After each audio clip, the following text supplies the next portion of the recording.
But that can be really influenced, as I said before, by perhaps someone telling you what you are or aren't. And I'd love, if you're comfortable to do so, to perhaps recap your experience of your coming out, because I think that's a really great example of how listening to someone and almost giving them too much authority over your own experience can really have an impact on your life. Totally. So luckily I wasn't later in life. I realized I had attraction to multiple genders when I was quite young.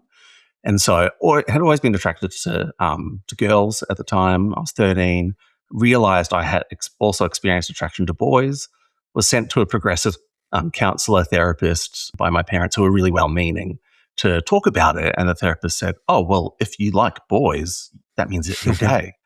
And I'm like, "No, but I'm pretty sure I'm still attracted to girls as well." And they're like, "Oh, it's okay to be gay. You don't have to be ashamed. That'll change. Like you'll get over your that. You know, you don't have to pretend anymore. This is safe. It's okay to be gay." And I was like, "Okay, I guess it'll go away." Chad, guess what happened, or what didn't happen? My bisexuality did not go away, but I held on to that gay label for a long time. Yeah, you held on to that for a long time, and you lived out and openly and proudly, might I say, as a gay man for quite a number of years. But it was eating you inside. Totally.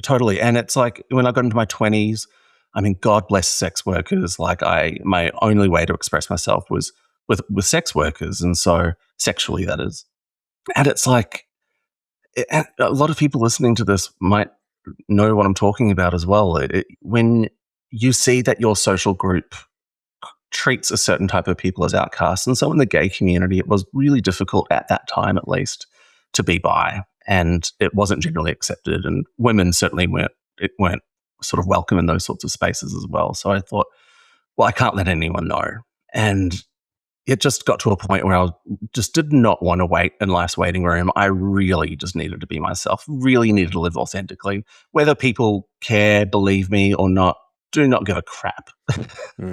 I just wanted to be myself. And so, yeah, in my mid-20s, ended up coming out as bi, as who I really was. And I haven't looked back. It's just been the best because I haven't had to change anything about myself, but I have changed who I surround myself with. I've now got this amazing bi community. You were one of the first people in my life to be an amazing influence. And I like telling this story. I remember you and I were in sort of the same meeting, like we were organizing an event together. We were involved in the same project. And like to me, you were this like amazing archetype that I had been like brainwashed and fed. Like, you know, there's like gruff bi dude with a wife or whatever. And I'm like, how am I possibly going to be accepted in this group? I'm like, I'm queer and blah, blah, blah, blah, blah. And not a single question was asked. It was, as you say, the dropping of the shoulders, the deep breath, and just the best feeling.